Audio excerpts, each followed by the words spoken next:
လူသားတွေတမိုင်းမှာမဖြစ်နိုင်ဘူးဆိုတော့မရှိခဲ့ပါဘူးလွန်ခဲ့တဲ့နှစ်100ကျော်လောက်ကပြင်းသစ်စာရေးဆရာတယောက်ကတိတ်ပဲစိတ်ကူးရင်ဝတ္ထုစာအုပ်တော့ရေးခဲ့တယ်ပေါ့နော်ဒီစာအုပ်နာမည်ကတော့ From the Earth to the Moon ဆိုတဲ့စာအုပ်ပါဒီစာအုပ်ထဲမှာကျွန်တော်လကဘာကိုတွားခဲ့တယ်ဆိုတဲ့အကြောင်းလေးကိုစိတ်ကူးရင်စံတန်ရေးခဲ့တာဖြစ်ပါတယ်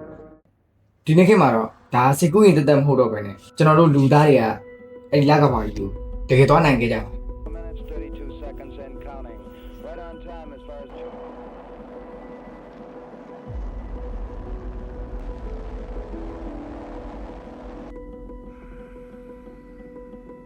ဟုတ်ကဲ့ create plan မှာကြိုးလို့ပါကျွန်တော်ဗီဒီယိုဆက်သွားလိုက်အောင်ဟောဒီအကြောင်းတွေကိုပြောဖို့ဆိုရင်ဒုတိယကမ္ဘာစစ်အပြီးစေးကလာအကြောင်းတွေကိုခြံထားခဲ့လို့မရပါဘူးအမေရိကန်နဲ့ဆိုဗီယက်ပြည်ထောင်စုနှစ်နိုင်ငံကြားက space race လို့ခေါ်တဲ့အာကာသပြိုင်ပွဲတွေကနေပြီးတော့စတင်ခဲ့တာ1962ခုနှစ်ဧပြီလမှာကျွန်တော်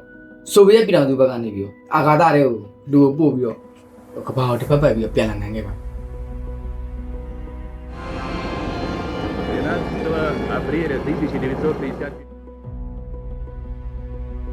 အဲ့ချိန်မှာ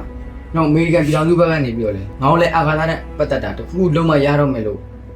ဆိုဖက်ချက်ချပြီးတော့1962ခုနှစ်မေလ25ရက်နေ့မှာဂျွန်ကနေဒီကနေလာဘော်ကိုလူပို့ပြီးတော့ဘေကင်းလုံလုံကပြန်ခေါ်နိုင်ရမယ်လို့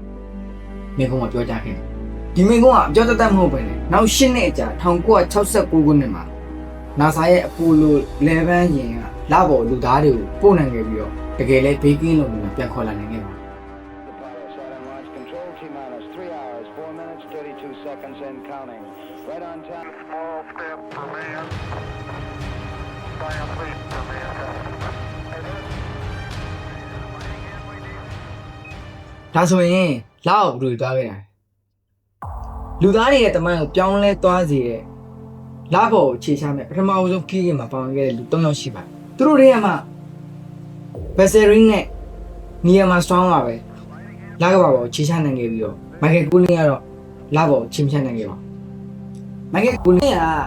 လာဘော်မစင်တက်ခဲ့တယ်မယ်သူ့ရဲ့တောင်မှာတော့ရန်အောင်ရေးကြည့်ခဲ့ပါသူကလာကိုပတ်တဲ့ operate ထဲကနေနေပြီးတော့ကွန်မူးမူတွေကိုတယောက်တည်းထိန်းချုပ်နေခဲ့တာပါနေရာမှာစတောင်းနဲ့ဘက်ဆယ်ရင်းတို့လာဘော်စင်တက်ပြီးတော့ပြန်လာတဲ့အခါမှာလာဆင်းရင်နဲ့ပြန်လဲချိတ်ဆက်ဖို့အတွက်တိကျမှန်ကန်တဲ့ချိန်နေအနေထားတွေဒါတွေအကုန်လုံးကိုသူကပဲထိန်းချုပ်ထားခဲ့ရတာဒါကြောင့်မို့ပေါ့ဒီလာဘော်ကိုစင်တက်တဲ့အပိုလို11ရဲ့အောင်မြင်မှုအတွက်မိုက်ကယ်ကောလင်းကမရှိမဖြစ်လူတယောက်ဖြစ်ပါတယ်1969ဘိုလို11မစ်ရှင်ပြီးတဲ့နောက်လာဘော်လူတွေလုံးဝထပ်မသွားကြတော့လွန်ခဲ့တဲ့နှစ်ပေါင်း50ကျော်အတွင်းကမ္ဘာကြီးတိုးတက်လာတယ်မိပညာမြင့်မားလာတယ်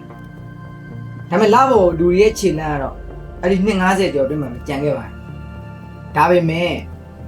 2026ဧပြီလ1ရက်နေ့မှာတော့ကျွန်တော်လူသားတွေအားလုံးမျှော်လင့်နေရတယ်တနည်းအားဖြင့်လောက်လူသားတွေဒုတိယမြောက်ပြန်ပြီးတော့ခြေချမဲ့ဒုတိယမြောက်ခြေလှမ်းကိုစတင်ခဲ့ပါတယ်အာတီမီ2ကအရန်ကိုရေးကြည့်တဲ့မစ်ရှင်တစ်ခုပါအကြောင်းကတော့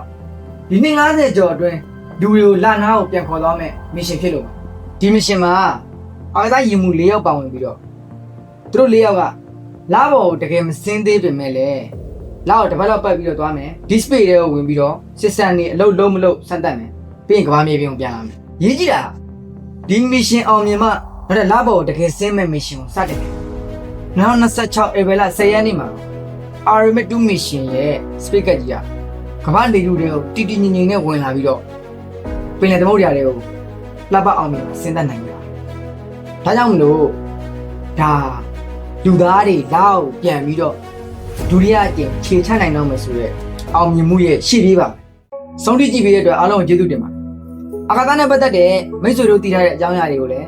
comment ထဲမှာဝင်ရောက်ရေးသားလို့ရပါတယ်။ like and follow လေးနဲ့လည်းကျွန်တော်အားပေးသွားလို့ရပါတယ်။တကယ်လို့ဒီဗီဒီယို YouTube ကကြည့်နေရဆိုရင်လည်း subscribe လုပ်ပြီးတော့ကူညီပေးသွားလို့ရပါတယ်။နောက်ဗီဒီယိုမှာထပ်တွေ့ကြမယ်